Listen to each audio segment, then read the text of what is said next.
Africa, Nicole Schaefer.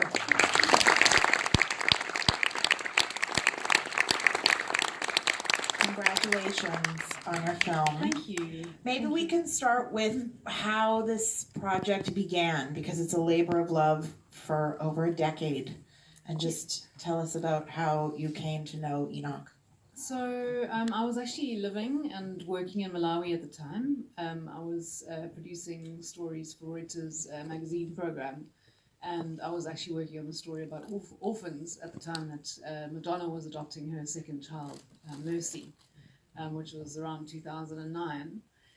And I was looking at different orphan care models in the country, and really, I discovered that actually orphanages are supposed to be a last resort in the care of orphans, and the government actually promotes the community-based model, this idea that children grow up within their own communities as the kind of preferred means. But there were a surprising number of orphanages promoting different cultural practices, largely because these community-based organizations weren't very well supported. So there was this expectation that people had to kind of raise their own funds to look after vulnerable children. And so I just found like there were a number of different orphanages, Jewish Kabbalist, Turkish Muslim, Dutch Reformed, and then this Chinese Buddhist orphanage. And I was just blown away by, this amazing place and this, opulent Buddhist temple situated in the middle of this African landscape with these African children with Chinese names, bowing down in front of Buddha, and, all this at the time that China was becoming more prolific in Africa. There were all these debates going on around the implications of China's involvement in Africa.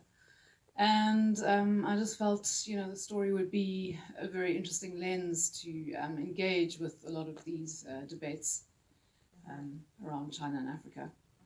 And I think like Enoch as a character is so powerful, and I wonder if you could maybe talk a bit about the approach and collaboration that you had with him, because right from the beginning we're hearing his voice, and I wonder what kind of collaboration, or how did you work together on that? Did he see the film, and was that voiceover, or was that taken from interviews?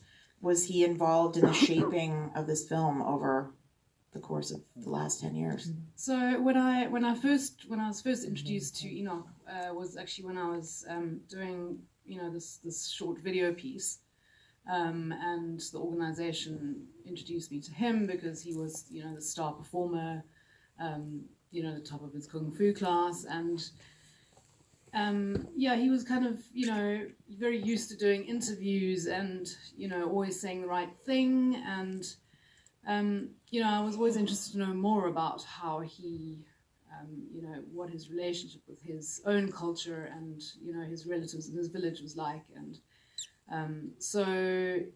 that process of getting to know Enoch and getting beyond the kind of poster boy was quite a long one. But it was...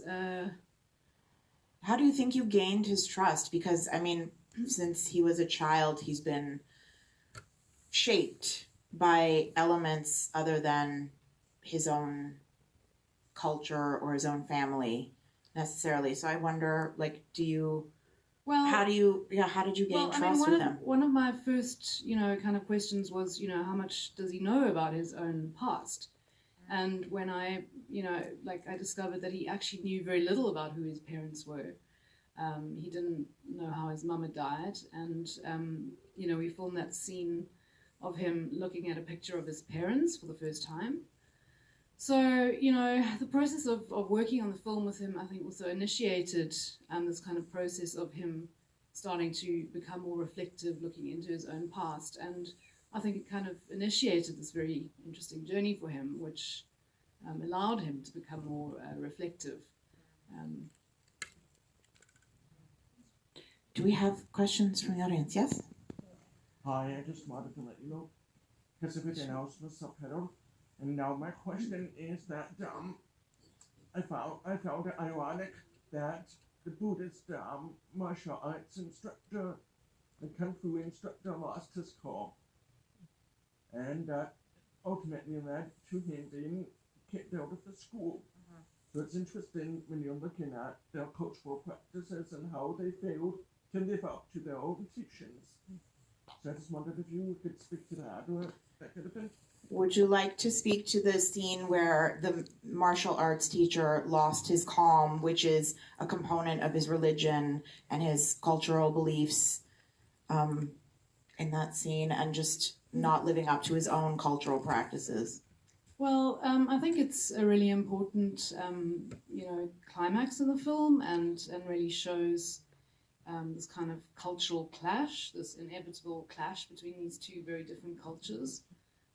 So for me, that's kind of what that scene was all about. But I mean, it was also obviously important in terms of how this related to Enoch's story and this whole narrative around his personal story around dealing with the loss of, parental figures and mentor figures, and how this kind of impacted his personal story. Yes? Can you talk a bit about the ACC and having been involved covering this for 10 years and what your personal lens is after a decade? So, I think I was, very much looking at it from my own perspective as a white South African. Essentially, my ancestry represents the legacy of colonialism on the African continent.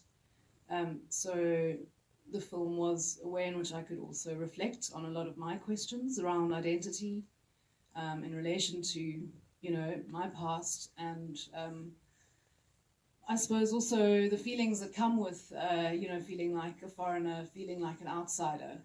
So, yeah. That answers your question. Yes, there's a question here.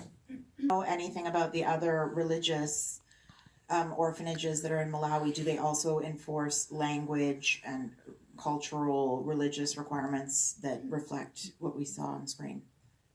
Look, I mean, I don't know in detail, but I mean, certainly, when I started working on the story, I was struck by the resemblances to, for example, Christian mission stations during colonial times.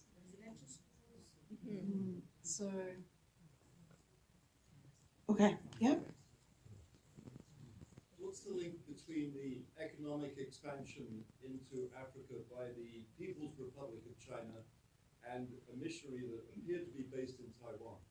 Can you talk a bit about the link between China's economic expansion in the country and the Taiwanese religious, spiritual?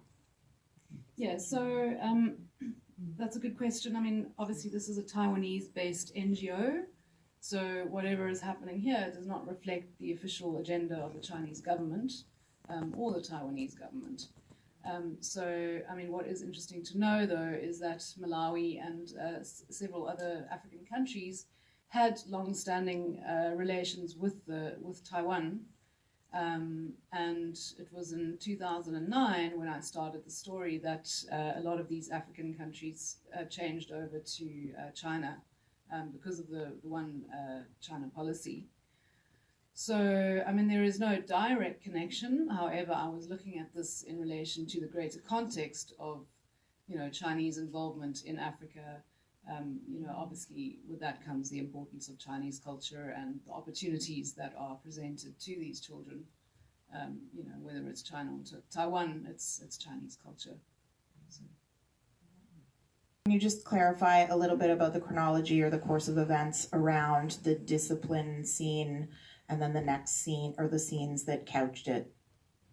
So it was really, the incident was based on this idea that this boy was late for temple, and if you're late for temple, you have to kneel down, and the boy at one point got tired of kneeling down, and as a result got punished for not kneeling down when he was supposed to. And as a result, this fight resumed with some of the other students who saw this happening, and they actually went in to go and rescue the friend. And the scene in the classroom was really Enoch and his friends just, trying to relay the events that happened and understand, the course of events and what had taken place. Who was the professor? He was one of the Malawian teachers. So they actually follow the Malawian syllabus with Malawian teachers who take most of the classes, and then they have Mandarin as an additional subject. And they have teachers volunteers who come across from China, and they are actually supported by the Chinese government. So, and that's primarily to teach Mandarin. Okay, there's time for one.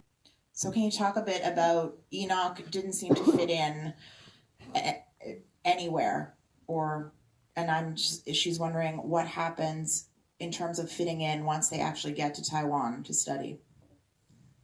So, I mean, that's a good question. I mean, I suppose those are some of the questions that one's left with at the end of the film. You know, how is Enoch going to adapt? To 5 years in Taiwan, studying a course in Mandarin, and then this idea of what happens when Enoch comes back to Malawi after 5 years. How will he adapt to life back in Malawi? And I think those are the questions that he raises, and it's very much the kind of point that he makes.